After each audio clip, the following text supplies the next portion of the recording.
जय हिंद। जय हिंद। एक और पवित्र माह रमजान का महीना तो दूसरी ओर रंगों का महापर्व होली के बीच हैं। यूएसए और इजराइल ने मिलकर ईरान में खूनों की होली खेल रहे हैं। मानवता कराह उठी है शक्तिशाली बनने की होड़ में। तब मानवतावादी और प्रकृति प्रेमी कवि, लेखक, साहित्यकार आदरणीय रामकेश यादव सर ने अपनी संपादकीय लेख समाचार पत्रों के माध्यम से मानव जाति के कल्याण और युद्ध रोकने की अपील कर रहे हैं। शीर्षक है युद्ध की लपटे में जलती कराहती दुनिया। आज मानव समाज एक और फिर अपने ही हाथों लिखी हुई तबाही की पटकथा पढ़ रही है। चारों ओर बारूद की गंध, आसमान में मिसाइलों की चीख, धरती पर खून और आंसुओं की धाराएं, यही बन चुकी है आधुनिकता युग की पहचान। इस त्रासदी के केंद्र में खड़े हैं ईरान और संयुक्त राज्य अमेरिका, लेकिन इसकी आग में जल रही है पूरी दुनिया। यह केवल दो देशों का युद्ध नहीं, यह सत्ता, अहंकार, संसाधनों और वर्चस्व की लड़ाई है जिसमें इंसानियत सबसे पहले कुचली जाती है। तो युद्ध और मजबूरी नहीं, व्यापार बन चुका है।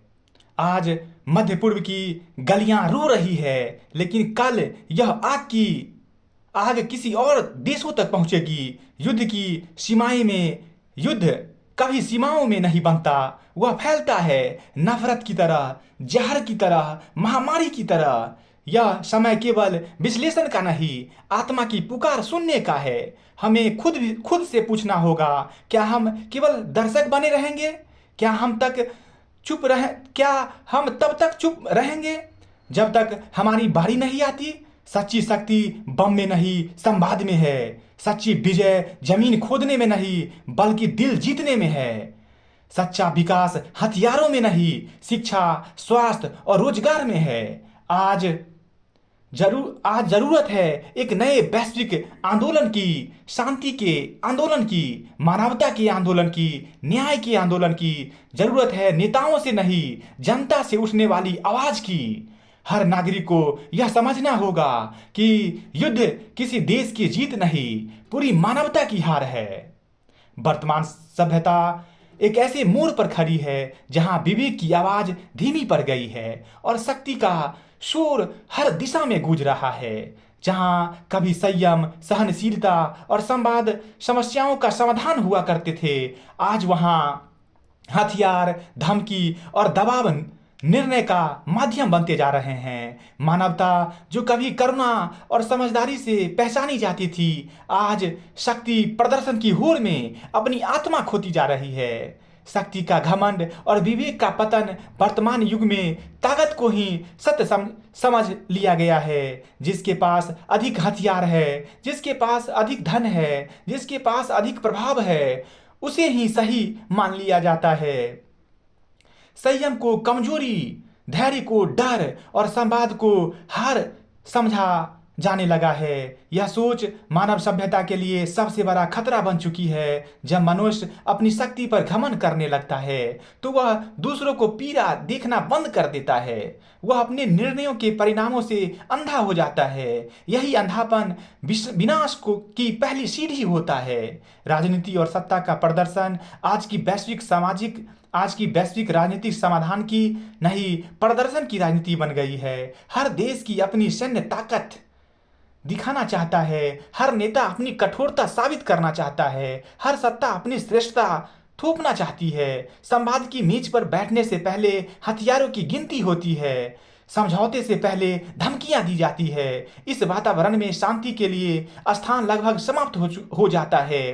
अहिंसा का भूला हुआ सदिश संदेश भारत की धरती ने दुनिया को अहिंसा और संयम का मार्ग दिखाया था। राष्ट्रपिता महात्मा गांधी ने सिद्ध किया था कि बिना तलवार उठाए भी सबसे बड़ी सत्ता को झुकाया जा सकता है। उनकी शक्ति हथियार नहीं थी, उनकी शक्ति थी सत्य, धैर्य और आत्मबल। आज विश्व ने उस मार्ग को लगभग भुला दिया है। हमने अहिंसा की जगह आक्रामकता को चुन ली है। समाज में बढ़ती असहिष्णुता, शक्ति प्रदर्शन का प्रभाव केवल देशों तक सीमित नहीं है, यह समाज के भीतर भी फैल चुका है। आज जो लोग असहमत होने पर लफड़ा करते हैं, बहस की जगह लड़ाई करते हैं, विचार की जगह अपमान करते हैं, सोशल मीडिया से लेकर सड़कों तक संयम टूटता जा रहा है। हर व्यक्ति संयम को सही और दूसरे को गलत साबित करने में लगा है। इस मानसिकता में समाज बिखरने लगता है।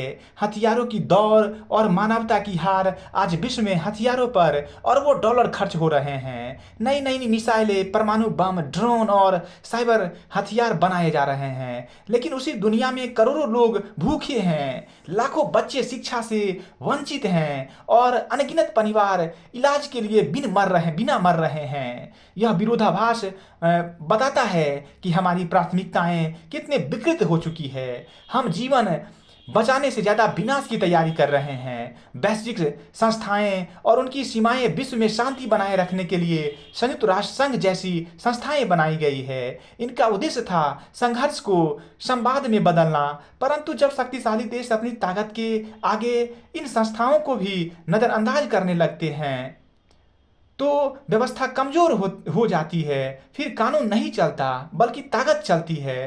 पर्यावरण भी शक्ति प्रदर्शन का शिकार। मानव ने प्रकृति पर भी अपनी शक्ति थोप दी है। जंगल काट दिए गए, नदियां प्रदूषित कर दी गई, पहाड़ खोद दिए गए, समुद्रों को गंदगी से भर दिया गया। यह भी एक प्रकार का शक्ति प्रदर्शन ही है, यानी प्रकृति पर विजय पाने का अहंकार। सही रूप से देखा जाए तो युद्ध किसी का धर्म नहीं पूछता, किसी की जाति नहीं देखता, किसी का पासपोर्ट नहीं जांचता। वह सिर्फ इंसान को कुचलता है। मध्य पूर्व में रहने वाले 96 लाख भारतीयों भी इसी असुरक्षा की छाया में जी रहे हैं। वे वहां राजनीति करने नहीं गए, वे वहां युद्ध करने नहीं गए। वे सिर्फ अपने परिवार का पेट पालने, बच्चों की पढ़ाई और माता पिता की दवा के लिए गए हैं। सऊदी अरब, संयुक्त राज्य अमीरात, कतर, कुवैत और ओमान जैसे देशों में भारतीय मजदूर, इंजीनियर, ड्राइवर, नर्स और टेक्नीशियन दिन रात मेहनत करते हैं। लेकिन जब युद्ध की आहट आती है तो सबसे पहले इन्हीं की जिंदगी डगमगाती है। काम बंद हो जाता है, तनख्वाह रुक जाती है, उड़ानें रद्द हो जाती है, परिवार के सामने जीवन मरण का संकट खड़ा हो जाता है। देखा जाए तो युद्ध का असर सिर्फ गोलियों और बमों तक सीमित नहीं रहता, वह सीधे आम आदमी की जेब पर वार करता है। भारत अपनी जरूरत का अधिकांश कच्चा तेल बाहर से मंगाता है और उसका बड़ा हिस्सा मध्य पूर्व से आता है। अगर इस क्षेत्र में तनाव बढ़ता है, होर्मुज जलडमरू मध्य जैसे अहम रास्ते बाधित होते हैं तो पूरी दुनिया की अर्थव्यवस्था हिल जाती है। पेट्रोल महंगा होता है, डीजल महंगा होता है, गैस सिलेंडर महंगा होता है, किराया बढ़ता है, खाना महंगा होता है और गरीब की थाली से रोटी कम हो जाती है। युद्ध की कीमत नेता नहीं बल्कि जनता चुकाती है। वैश्विक राजनीति में दो बड़े खेमे साफ दिखाई देते हैं। एक और अमेरिका के साथ खड़े देश जैसे इजराइल, ब्रिटेन, फ्रांस, जर्मनी और नाटो। ये देश मिलकर रणनीति बनाते हैं, हथियार साझा करते हैं और दुनिया पर अपना प्रभाव बनाए रखते हैं। दूसरी ओर ईरान के साथ खड़े देश जैसे रूस, चीन, सीरिया ने ये देश अमेरिका के वर्चस्व को चुनौती देना चाहते हैं। इस टकराव में पूरी दुनिया दो हिस्सों में बढ़ जाती है और सबसे ज़्यादा पीसता है आम आदमी। इस तरह का दिमाग, पैसा और राजनीति का खेल बन चुका है। कहीं प्रत्यक्ष बमबारी होती है, कहीं दूसरे देशों के गुटों के जरिए लड़ाई लड़ी जाती है, कहीं आर्थिक प्रतिबंध लगाकर देश को कमजोर किया जाता है। यह संघर्ष वर्षों तक चल सकता है क्योंकि इसे खत्म करने से कुछ शक्तिशाली लोगों का नुकसान होता है। सबसे दुखद बात यह है कि सब जानते हैं कि युद्ध विनाश लाता है, फिर भी शांति पर जोर कमजोर क्यों रहता है? इसका सबसे बड़ा कारण है हथियारों का व्यापार। युद्ध का मतलब अरबों डॉलर की कमाई है। मिसाइलें बिकती है, ड्रोन बिकते हैं, टैंक बिकते हैं और लाशें पर मुनाफा कमाया जाता है। इसके अलावा सत्ता की राजनीति भी है, जहां डर दिखाकर जनता को चुप कराया जाता है। संसाधनों की लड़ाई भी है, तेल, गैस, पानी और रास्ते पर कब्जे की होड़। सबसे ऊपर है अहंकार, जो देशों को अपनी ही पीढ़ियां कुर्बान करने पर मजबूर कर देता है। दुनिया में शांति बनाए रखने के लिए संयुक्त राष्ट्र जैसी संस्थाएं बनाई गई है, लेकिन आज वे भी अक्सर बड़ी शक्तियों के सामने कमजोर पड़ जाती है। नियम होते हैं, प्रस्ताव होते हैं, भाषण होते हैं, लेकिन जब कार्रवाई का समय आता है तो ताकतवर देश अपने हितों के अनुसार फैसले बदल देते हैं। आज दुनिया का सबसे बड़ा युद्ध हिस्सा तनाव में जी रहा है। कई जगहों पर बच्चे स्कूल नहीं, शरणार्थी शिविर जाते हैं, खेल के मैदान नहीं, कब्रिस्तान बढ़ते हैं, किताबों की जगह हथियार थमाए जाते हैं। अगर दुनिया की लगभग एक चौथाई जमीन पर संघर्ष जैसी स्थिति है तो यह मानवता के लिए बहुत खतरनाक संकेत है। यह विश्व कल्याण नहीं, विश्व विनाश का रास्ता है। महाशक्तियां आज मानवता का सपना नहीं देख रही है, वे मुनाफे का सपना देख रही है। वे गिनती करती है कि कितने हथियार बिके, कितने तेल नियंत्रित हुआ, कितना बाजार मिला, कितनी सरकारें प्रभावित हुई। उनके लिए युद्ध निवेश है और इंसानी जान सिर्फ आंकड़ा। फिर उम्मीद पूरी तरह खत्म नहीं हुई है। सख्त शांति आज भी संभव है अगर दुनिया चाहे। शांति भाषण से नहीं आती, साहस से आती है। इसके लिए ईमानदार बातचीत चाहिए, निष्पक्ष मध्यस्थता चाहिए, जनता का दबाव चाहिए, नफरत से दूरी चाहिए। मानवता को पहली प्राथमिकता देनी होगी। जब लोग युद्ध को खुलकर नकारेंगे तभी नेता मजबूर होंगे कि ये बातचीत की मेज पर आएं। हर युद्ध के अंत में यही सच सामने आता है कि नेता आखिरकार उसी मेज पर बैठते हैं जहां वे पहले भी बैठ सकते थे। फर्क सिर्फ इतना होता है कि तब तक लाखों लोग मर चुके होते हैं, शहर खंडहर बन चुके होते हैं, पीढ़ियां टूट चुकी होती है। कहीं न कहीं एटम बम की सेज पर सोती है यह दुनिया। दरअसल अपने ही विनाश को ओढ़कर सुकून की नींद सो रही है एक अंधी सभ्यता। यह वही दुनिया है जो हिरोशिमा की राख और कराह को देखकर भी अपने विवेक की आंखें बंद किए हुए बैठी है। यह वही संसार है जो नागासाकी की जलती यादों पर भी सत्ता और लालच के महल खड़े करता है। यह नींद आराम की नहीं बल्कि डर और स्वार्थ से बनी हुई एक गहरी बेहोशी है।